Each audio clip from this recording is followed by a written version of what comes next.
आज पूरा देश ये मांग कर रहा है कि अनुराग यादव के हत्यारों के खिलाफ कार्रवाई कब होगी, कब बाबा का बुलडोजर गरजेगा। ये सब सोच रहे हैं और सवाल हो रहा है यहां के डीएम साहब से भी। डीएम साहब से मैं पूछना चाहता हूं कि डीएम साहब आखिर इतना विलंब इस कार्रवाई में क्यों हो रहा है? क्यों परिवार वालों से बार बार आप मुलाकात कर रहे हैं और सिर्फ ढांढस बना रहे हैं? आखिर वो बुलडोजर उन घरों पर कब गरजेगा जो घर आज भी इस बात को बता रहे हैं, चीख चीख के चिल्ला रहे हैं कि मेरा तो कोई कुछ बिगाड़ नहीं सकता। क्योंकि अगर बुलडोजर नहीं चलेगा तो उन अपराधियों का हौसला बुलंद हो जाएगा। और डीएम साहब से यह भी मैं अपील करना चाहता हूं कि एक नजीर प्रस्तुत करिए, अन्यथा किसी बगल के गांव में बैठ रहा कोई ऐसा ही अपराधी जो ऐसी प्लानिंग कर रहा होगा, वो भी अपनी तलवार को धार दे रहा होगा कि इसी तरीके से किसी बच्चे का गर्दन धड़ से अलग कर दे। क्योंकि अगर ये कार्रवाई नहीं होगी तो फिर उसका ढांढस बनता जाएगा और ऐसे जमीनी विवाद न जाने कितने लोगों की जिंदगियां लील जाएंगी। पता नहीं ऐसे कितने मासूमों की जान चली जाएगी। पता नहीं कितने ऐसे बाप अपने आंसुओं को लेकर दरवाजे पर बैठकर सबसे बात करता रहेगा और बात करते करते कोने में जाकर अपने आंसू बहाता रहेगा। मैं उसी जगह पर खड़ा, उसी अनुराग यादव के घर के बाहर खड़ा हुआ हूं।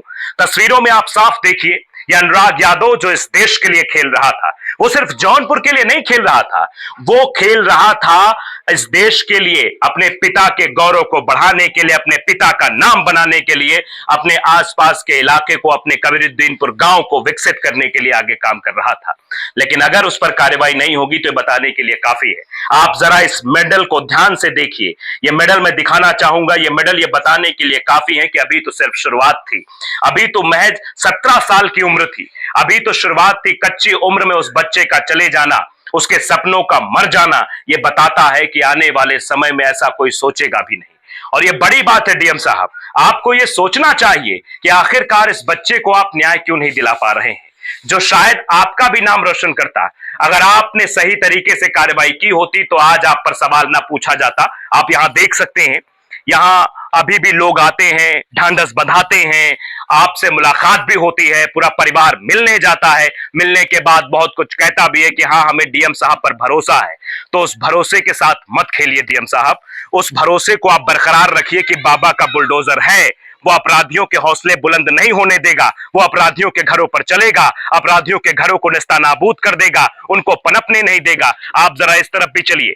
मैं इस पिता के आंसू इसलिए बार बार आपको दिखा रहा हूं। आप देखिए, शायद आज आपने मुलाकात की होगी, आपने बातचीत की होगी, आपके सामने भी आंसू रुके नहीं, निरंतर उसी तरीके से चलते रहे जिस तरीके से अभी चल रहे हैं। आप गौर से देखिए जरा इन आंसुओं को, इन आंसुओं का हिसाब करिए डीएम साहब।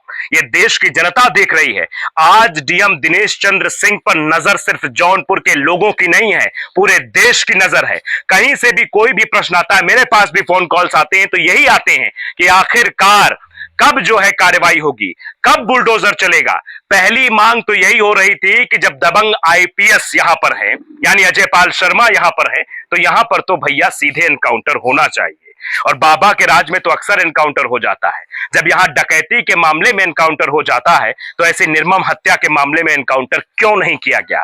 हाफ एनकाउंटर भी हो जाता तो शायद परिवार के लोगों को, आसपास के लोगों को तसल्ली हो जाती कि हाँ, एनकाउंटर हो गया है। लेकिन आप समझिए कि डीएम साहब पर भी सवाल खड़े हो रहे हैं, कप्तान साहब पर भी सवाल खड़े हो रहे हैं, सवाल कई सारे हैं, नेताओं पर भी सवाल खड़े हो रहे हैं, योगी आदित्यनाथ के बुलडोजर पर सवाल खड़े हो रहे हैं, योगी आदित्यनाथ के एनकाउंटर नीति पर भी सवाल खड़े हो रहे हैं कि आखिरकार यहां पर क्यों कुछ नहीं दिखाई दे रहा है।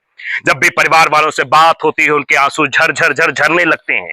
वहां पर बैठकर हमारा भी गला सूख जाता है। तो डीएम साहब, आपका गला क्यों नहीं सूखता है? आप क्यों नहीं पसीज जाते इन आंसुओं से?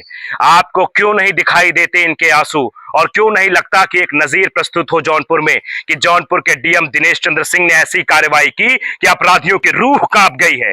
दोबारा जौनपुर के आसपास के इलाके में ऐसी हरकत कोई नहीं करेगा। और योगी बाबा को भी कहीं ना कहीं इस मसले को संज्ञान में लेना चाहिए कि इतनी बड़ी वारदात हुई है, हर कोई स्तब्ध है।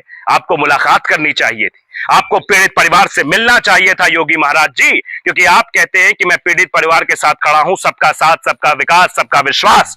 तो आज इस परिवार से आपका विश्वास क्यों डगमगा रहा है? ये सवाल योगी आदित्यनाथ से भी है और सवाल अखिलेश यादव से भी है कि विपक्ष के नेता होने के नाते नैतिक जिम्मेदारी का निर्वहन क्यों नहीं कर पा रहे हैं अखिलेश यादव, क्यों यादव के मामले में अपनी प्रतिक्रिया नहीं दे रहे हैं, क्यों पीड़ित परिवार के साथ क्यों खड़े हो रहे हैं और क्यों क्राउड फंडिंग नहीं करा रहे हैं, ताकि जो पांच पांच बहनें घर में हैं, जो बाप अब लाचार हो गया है, जो घर से निकल नहीं पा रहा है, जो डरा हुआ है, उनको भी इस डर से बाहर निकालिए। और सबसे बड़ी बात है, इस कार्रवाई से डर का माहौल खत्म होगा। आसपास की माएं दहशत में हैं, अपने बच्चों को घर से बाहर नहीं निकलने दे रही हैं। शाम होते ही बच्चे को फोन कॉल लगने लगते हैं कि बेटा आ जाओ, नहीं रमेश यादव जैसा कोई हत्यारा कहीं मेरे बेटे को घेर ना ले और उसकी भी गर्दन धड़ से अलग न कर दे। आसपास के इलाके में आपने डायलॉग सुना होगा मूवी का कि 50-50 कोस दूर जब कोई रोता है, बच्चा रोता है तो मां कहती सो जा, वैसे ही हालत यहां पर हो गई है। यहां से 50-50 कोस दूर दहशत फैल गई है।